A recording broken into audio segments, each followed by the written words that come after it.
I have a roll of film, not a roll of film, but the packet back in the day when you used to go to the 1 hour photos or whatever. Actually, that might have been before 1 hour photo. No, it had 1 hour photo. How long ago was that? Well, so yeah, you probably had a disposable camera like I did. So when I was in AIT, I still have the photos from my AIT in a packet in my closet. Yeah, so I've got them somewhere in a box. But yeah, I don't know when our photo first started. Probably in the 60s, maybe. Dang. I mean, when disposable film, probably. I remember having to wait to look up. like longer than an hour growing up. So, man, you know what? Let me look that up right now. Look it up. You got the power of the internet. Yeah, so. right? All right.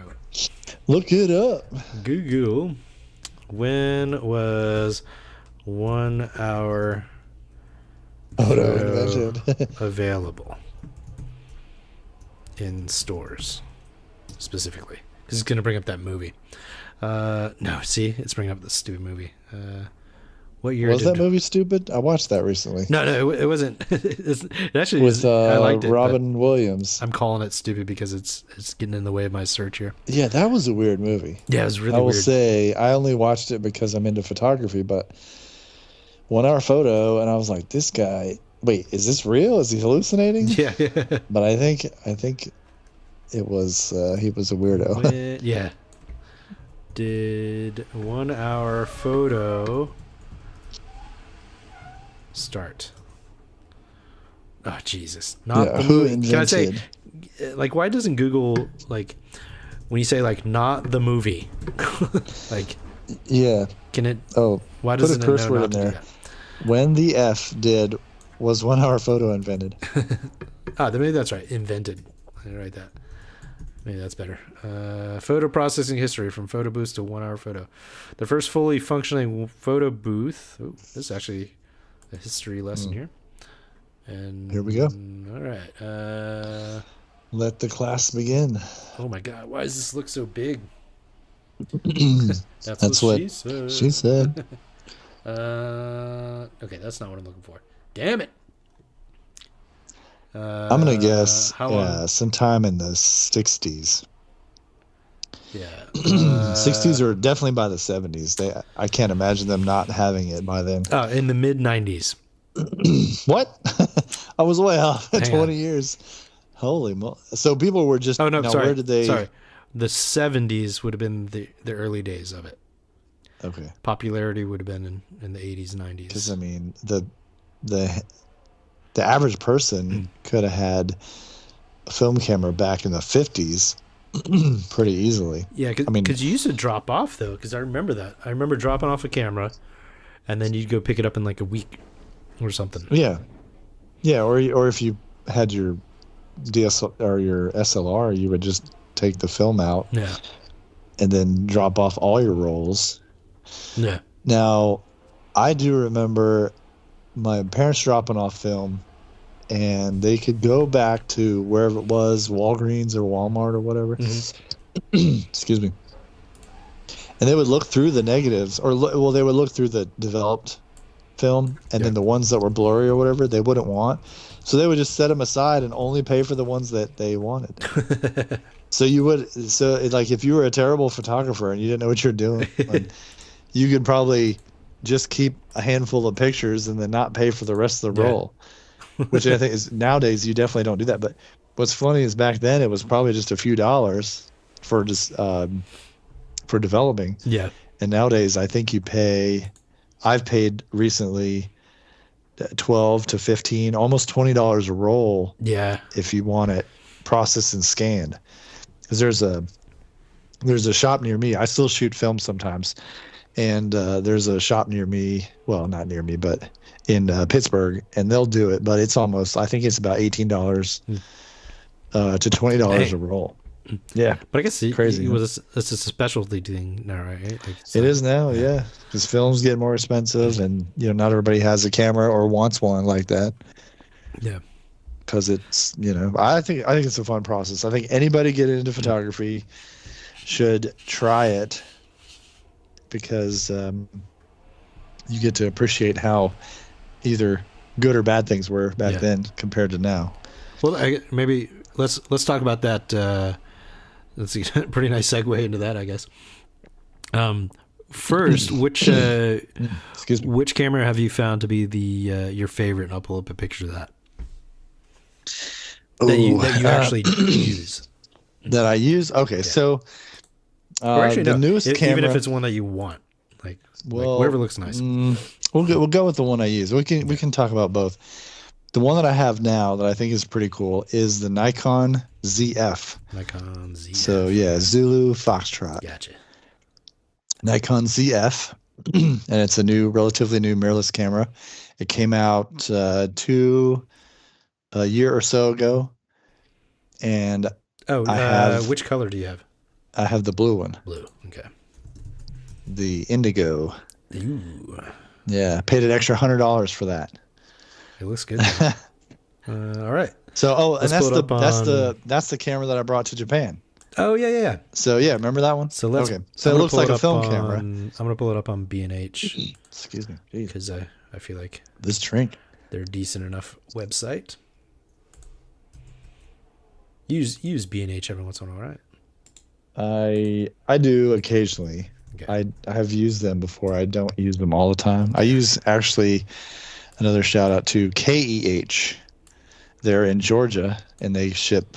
It's about the same time. When I lived in Florida, they shipped almost second day air because they're so close. Let me pull that up then. KEH. There you go. Yeah, KEH.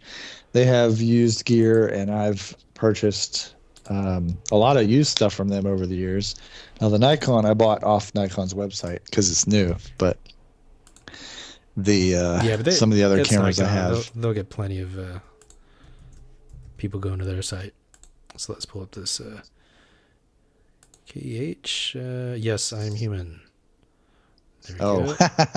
It's asking you the captcha thing. Yeah. Or whatever. Are you a robot? Okay. Now you can type in Nikon ZF in there and see, because I think they're selling for about $1,600 nowadays. Brand new, it was about $2,000. This is lame. It won't let me scroll. Weird. That's weird.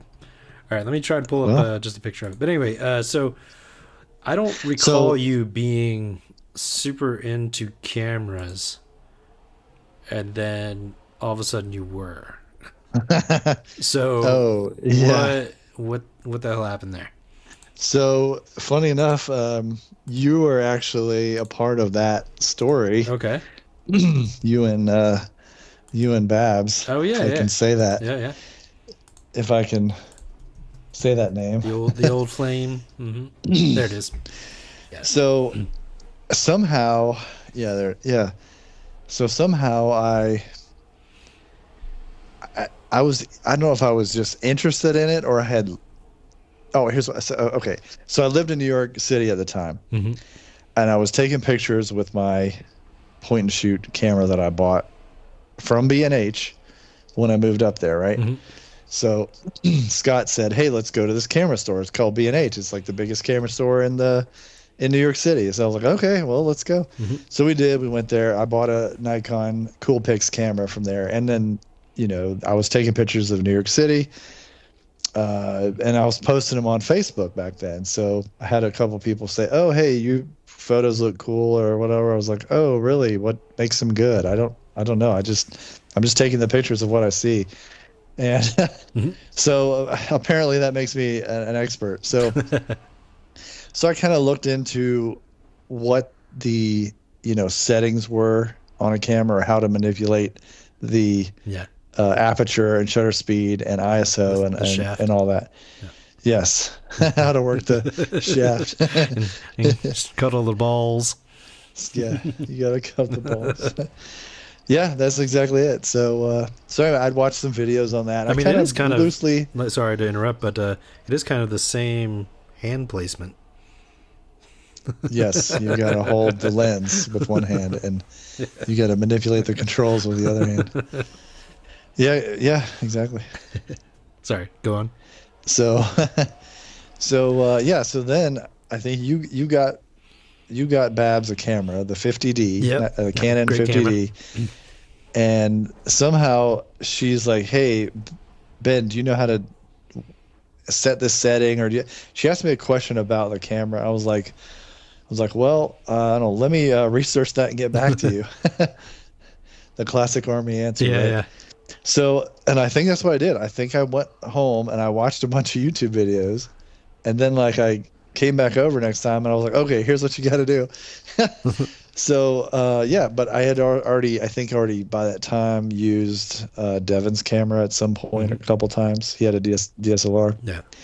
And then eventually I got a couple film cameras to play around with.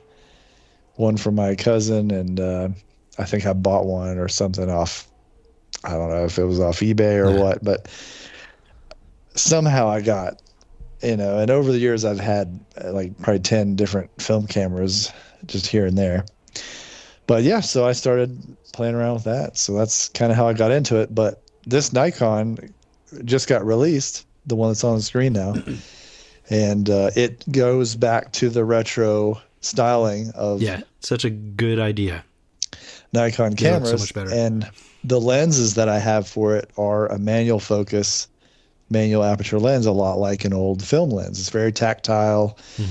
It's they're quality lenses, and they make them in the old style, but with the digital mount that goes on the new Nikon Z mount camera, right, for the mirrorless cameras. So it's like an old style lens, but this is kind of all like a retro, but updated with today's technology. So this one is camera, mirrorless.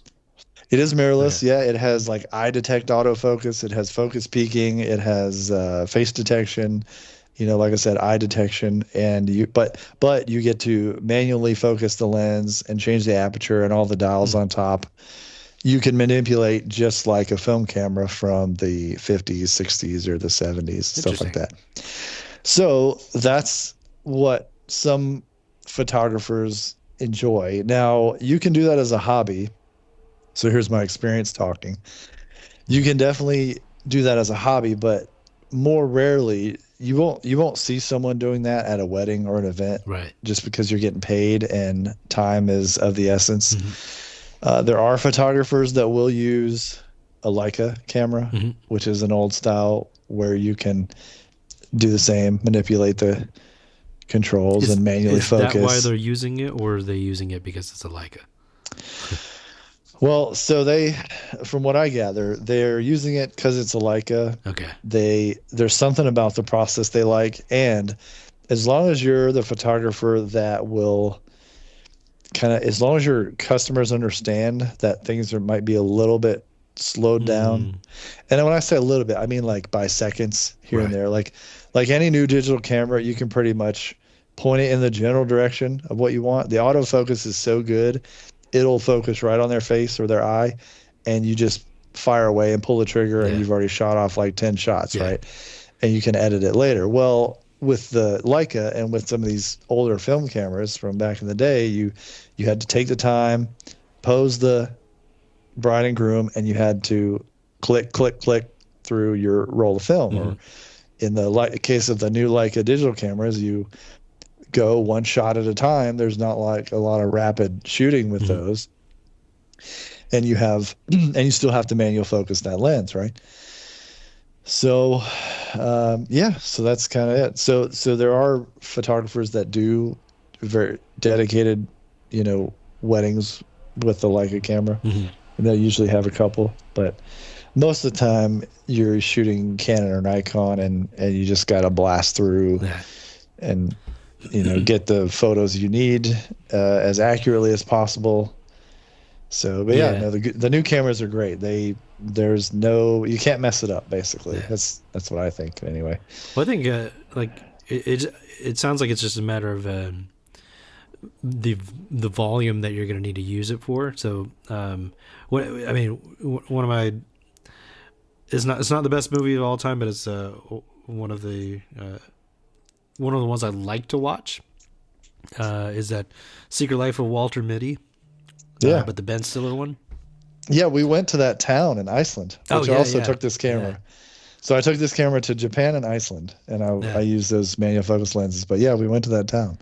Yeah, but like him like the actual photographer guy. Remember, Sean Penn. Yeah, and how he's sitting there and he's just waiting. And, like, I imagine. Yeah, like, he has an old Nikon. Yeah, and I imagine that would be a time where, if you know how to use a camera, like, okay, I'm not doing volume here. I'm looking for like the perfect shot. So. Yeah. I think he had an old. I don't know if it was the F2 or FM2. He had an old one that I think they had taped up the logo. Yeah, just because you can't show it, but. Which is crazy because that would have been massive. Because that camera was on the screen for a long time. Yeah, like, well, I think that's probably why they had to do that. I mean, they should have just cut a deal. Like, hey, you want to advertise on our movie? Yeah, because that character was like an older style photographer anyway, so he would have been using old equipment. Because it was like he was one of the only ones still using film. I think that's it. I think it's the FM. Is it? Maybe. Let's see. Was it FM2? Let's pull that up. FM2. Is it the titanium one? Oh, is it? Hold on. Google's doing the stupid thing where it's Nikon FM2. The F3T. I don't know if that was it. Was it all black? You know what it is? No, it is the titanium. So it looks like the Nikon F3T. I've had an F3 before, but I didn't have the titanium one. No, it's not all black. It's titanium. Which one is it? Champagne color. So it's a Nikon. So it's the Nikon F3. F3. And then put a slash and then put 3. 3. So F3T. That's what it says on the body. But yeah, it's a champagne colored, but it's a camera made of has a titanium shell, so it's lighter weight than usual. But yeah, it looks like that's what he has in the movie. I mean, this. And they made these. These are back from the 70s. F3T. Yeah, so he had covered up the Nikon name. Oh, there it is. Yeah, you can see it. There we go. All right, so this is from Modern Classic SLRs. Modern Classic. Let's see what the website here is. MIR.com. There you go. Mir. Oh, yeah, that's actually a pretty cool website. They have a lot of info on old film cameras. Oh, okay. But yeah, that was it. So you see that two-tone? Yeah. And he had like a 300 millimeter lens or 400 or something on there. Some big lens. Well, this is like the back in the day.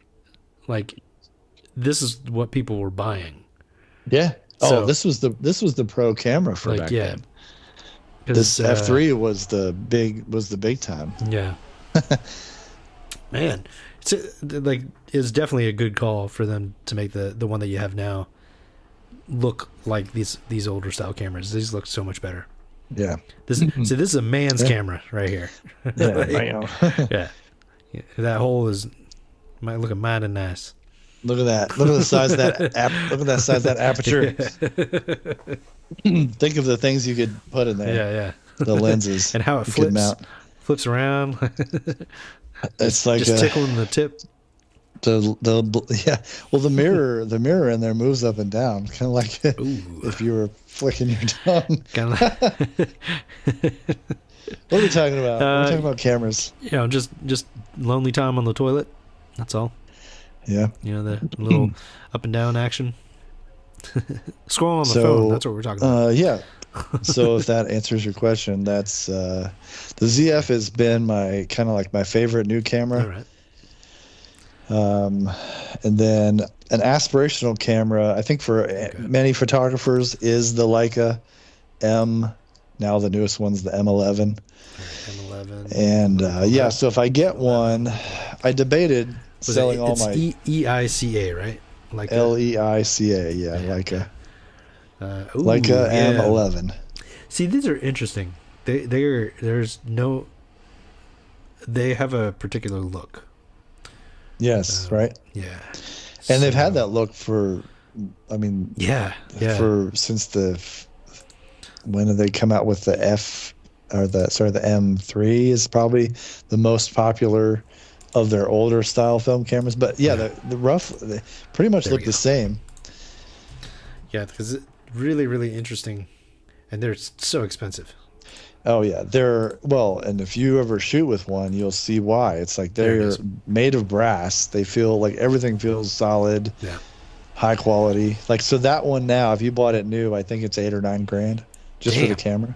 Yeah, that's with nothing. Yeah, and the lenses, oh, don't. So the lenses are another thing. If you buy, say, a decent 50 mil lens for that, you're going to pay another, I mean, new, Yeah. 5 grand again, Jesus. 5 grand for the lens. Okay, so I'm looking at this thing and I'm a little confused here.